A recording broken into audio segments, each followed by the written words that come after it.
TNPSC history. Kapatapuram கடற்கோளுக்கு இரையான பாண்டியரின் தலைநகரம் கபாடபுரம். கபாடபுரம் இடைச்சங்க காலத்தில் தமிழ் புலவர்கள் தமிழ் வளர்த்த இடம். தமிழ் வளர்த்த தலைசங்கம் தென்மதுரை. குமரிக்கண்டத்தில் நல்ல நாகரிகம் அமைத்து கொடுத்த அக்கால அரசு பாண்டியர் அரசு. பாண்டியர்களின் தலைநகரம் தென்மதுரை. தென்னாட்டின் வடகிழக்கு பகுதி ஆண்டவர்கள் சோழர்கள். தென்னாட்டின் தென்பகுதி ஆண்டவர்கள் பாண்டியர்கள். குமரிக்கண்டத்தில் ஓடிய ஆறு பக்ருலி ஆறு. நன்னூல் என்ற நூலின் ஆசிரியர் பவனந்தி ஆசிரியர். கடைச்சங்க காலத்திற்கு முன்னர் தோன்றிய இலக்கண நூல் தொல்காப்பியம். கிபி 1969 தமிழ் பேசும் மாநிலம் தமிழ்நாடு என்று பெயர் சூட்டியவர் அறிஞர் அண்ணா அவர்கள்.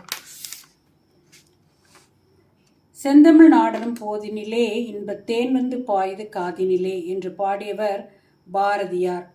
வடவேங்கட முதல் தென்குமரி வரை ஆயிடை தமிழ் கூறும் நல்லுலகம் தமிழ்நாடை பற்றியது.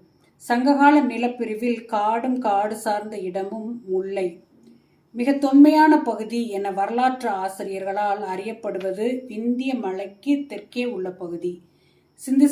சிந்து சமவெளி நாகரிக மக்கள் இறந்தவர்களை தாலியில் இட்டு புதைத்தனர். சிந்து சமவெளி நாகரிகம் அழிவிற்கான சான்றுகள் கிடைத்தது மொஹஞ்சதாரோவில் கிடைத்த மனித எலும்பு குவியல்கள். சங்ககாலம். சங்ககாலத்தில் உள்ள கடலும் கடல் சார்ந்த இடமும் நெய்தல் எனப்படும். சங்ககாலத்தில் பாண்டியர்களின் தலைநகர் மதுரை. அவரது சின்னம் மீன். பாண்டியர்களின் துறைமுகம் கொற்கை. சங்ககாலத்தில் உள்ள சோழர்களின் தலைநகர் உறையூர். அவருடைய சின்னம் புலி சின்னம். சங்ககாலத்தில் சேரர்களின் தலைநகர் வஞ்சி. அவருடைய சின்னம் வில் அம்பு. சங்ககாலத்தில் இசைக்கலைஞர்கள் பாணர் மற்றும் விரலியர் என அழைக்கப்பட்டனர். சங்ககாலத்தில் கடும் வறட்சி உள்ள நிலம் பாலை. சங்ககாலத்தில் கடையேழு வள்ளர்கள் வாழ்ந்தார்கள். அவருடைய இளவேனில் பருவ விழா சங்ககாலத்தில் கொண்டாடப்பட்டது. சங்ககாலத்தில் நீர் வளம் வயல் உள்ள பகுதி பாலை என அழைக்கப்பட்டது. சங்ககாலத்தில் சேரர்கள் தலைநகர் வஞ்சி. அவருடைய சின்னம் வில் அம்பு.